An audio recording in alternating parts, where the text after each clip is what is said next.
Hey guys, I hope you're doing well. My name is Dr. Tom LaHue. Welcome to my channel. We talk about all kinds of things related to the Enneagram and personality profiles so you can know yourself better and the people that you live with better so that there's more compassion, more understanding, and more kindness in your life. Today we're going to be talking about this book, Deep Living with the Enneagram by Roxane Howe Murphy. This book was recommended to me by a friend of mine named Barbara. Thank you, Barbara. I appreciate it. And so we're going to jump into the introduction of this and just talk about some of the things that she brings up in this book. And just a reminder, in the description below is a link to my website, tomlahue.com. I do Enneagram and relationship coaching. I'd love to meet with you. Also, I have a lot of on-demand classes like the 10-day challenge. If you're stuck in life, you don't know what to do next, you need help clarifying your goals, and that's a great place to start. But a lot of other courses there too, and also I have live courses coming up. Check all that information out on my website, tomlahue.com. And thanks again to my patrons. I know you don't have to support, but I really appreciate it that you do. So what is this book about? Well, I'm just jumping into it myself, and like I said, it's called Deep Living. It wasn't on my radar. I didn't know about this author. I didn't know about this book, and it was recommended to me by a friend. So I just started diving into it, and I thought the introduction alone was fascinating. Basically, what she talks about is how we've sort of been cut off from our inner life. Most of us, let's face it, we were raised in a culture that emphasizes the external world. You know, for example, like the jobs we have, how we look, whether we're successful or not, building all of these external skills so that we can make a living. And so we go get this external education on how to be productive. And all of that is very important. It's not that that is not important. It's just there's also an interior life. There's an inner world, a spiritual world. And you know, even those of you guys that grew up going to churches, that can become all external too. Making sure that you carry the right translation of the Bible, making sure that you dress appropriately, that you don't listen to this kind of music, you don't go to those kinds of movies, you don't. And there's just a long list of all these external rules that you're supposed to follow in order to know that you're in good standing spiritually. And yet the reality is like the inner person, the spirit inside you, that inner person could be a devoid wasteland that you never give any attention to. And even if you started to focus on the inner life and the spiritual life and started to share that, people might look at you like you're crazy, like, oh, what have they been drinking? You know, what's going on with you? We don't talk about those things. So much of life is lived on the surface. And I have to admit, as a type 7, I'm very prone to that. Like, I would be very prone to living on the surface, keeping the relationship shallow, making sure that we're kind of bouncing along from one exciting adventure to another. I get it. I totally get it. But you know, even 7 has a line to 5, like down to focus down deep and to realize that that less is sometimes more, and that sometimes I need to withdraw. 7 is an assertive type, 1 is a compliant type, 5 is a withdrawn type, and all of us need to withdraw, and all of us need to take some time to think about what is really important in life. What really matters in life? What do we really care about? Time to be grateful, time to be thankful, time to process our thoughts and feelings.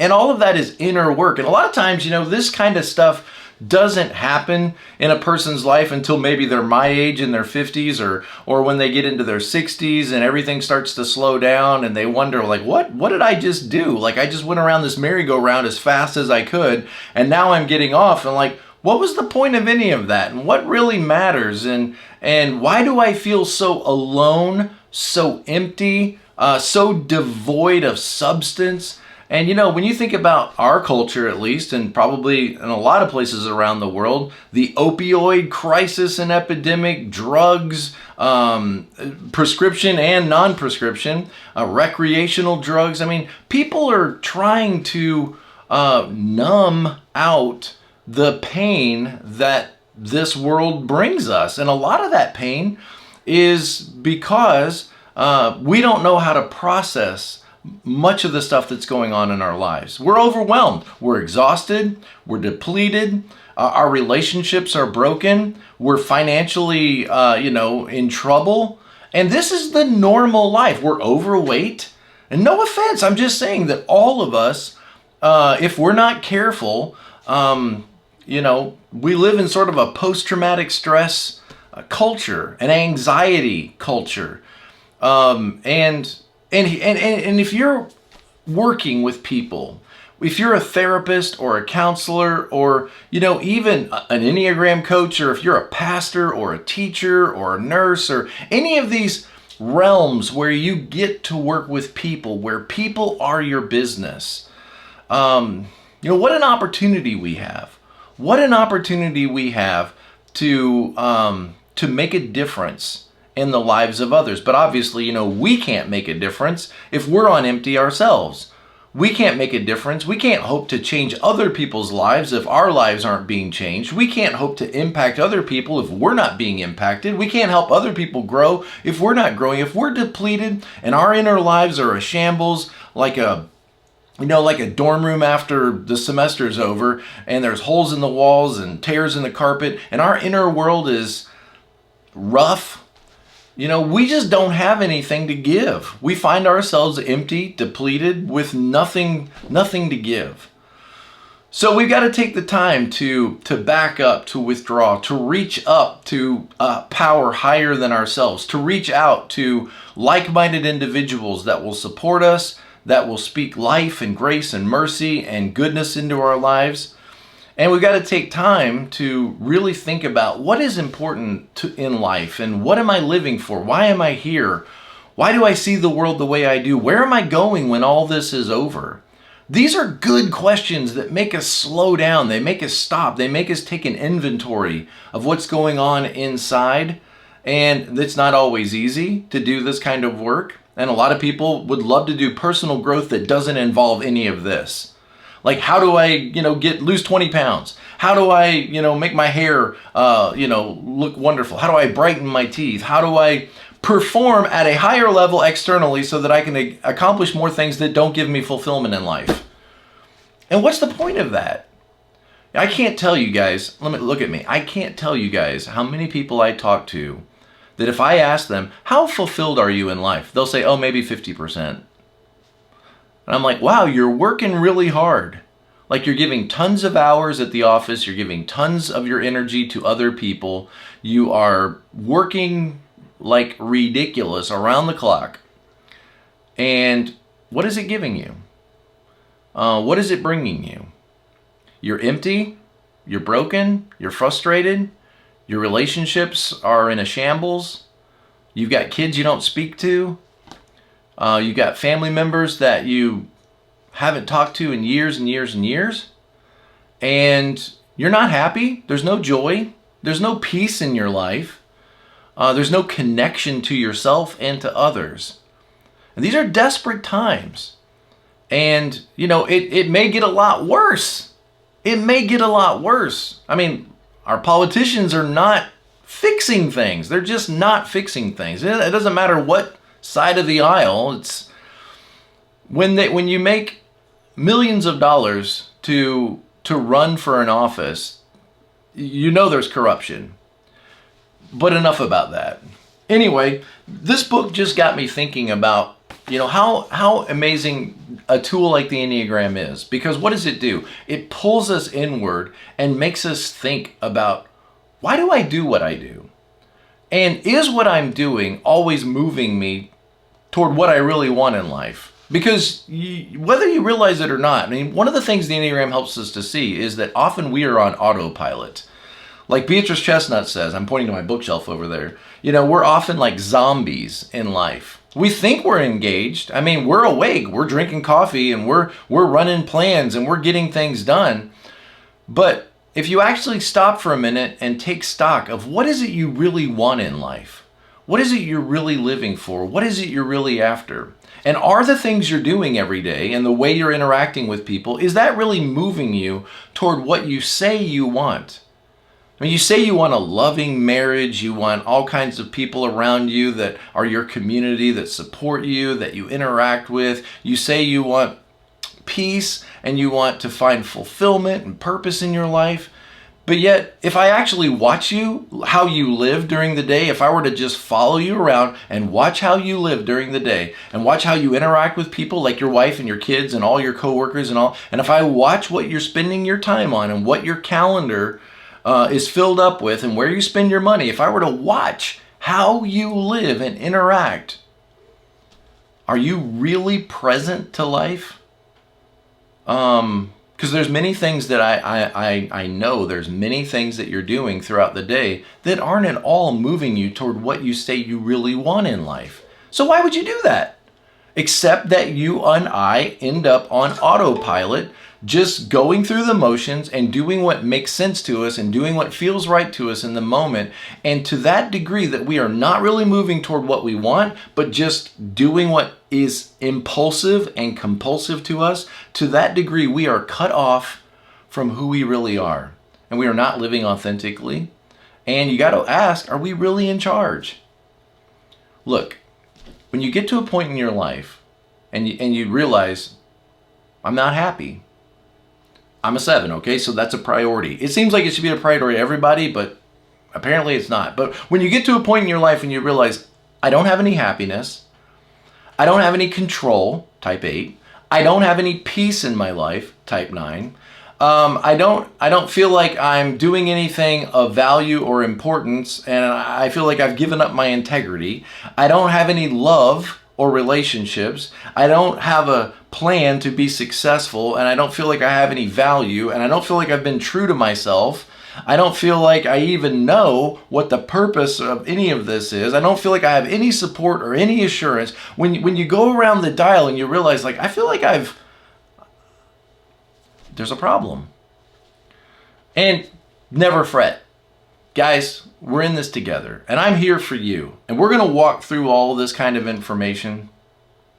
And I would encourage you to decide to no longer be a drifter in life, and no longer just be a passenger. Get up in the driver's seat. Like, make some decisions. Decide right now, you know what? I need to focus on my inner life. I need to go to retreat. I need to go to a workshop. I need to sign up for a class. I need to just sit under a tree with a Bible. I need to just sit under a tree and look out over the lake. And I just need some peace and calm. I need to slow down. I need to ask myself, who are you, man? What do you really want? What are you living for? Why do I spend so much time in these arenas of my life and neglect other arenas? I want a balanced life.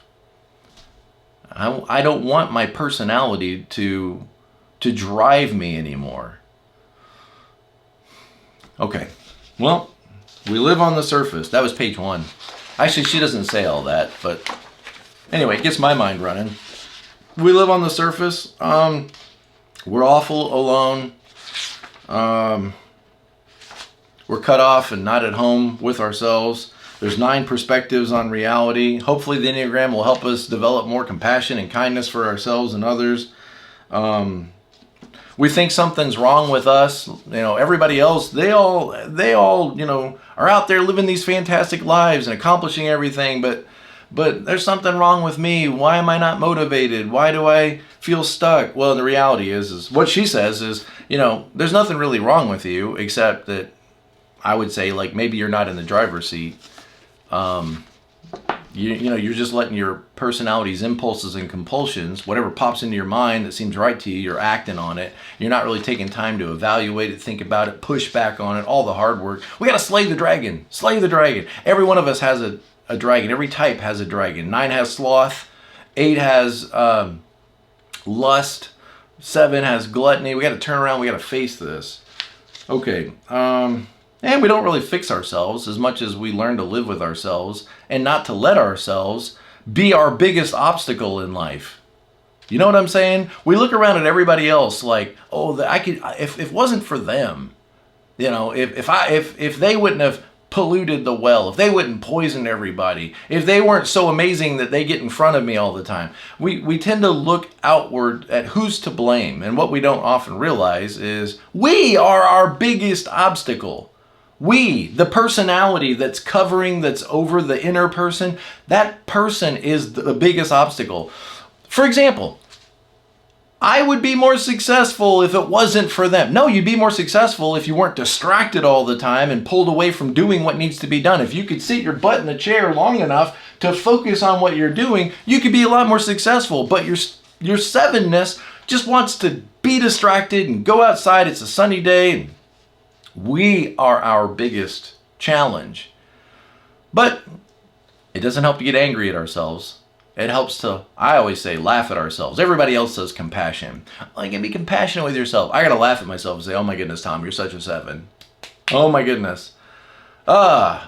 It's just a 7 impulse that pops up, and I don't need to give any attention to it. I can stay focused on what I'm doing. I can stay focused on my relationships. I can stay focused on what is most important.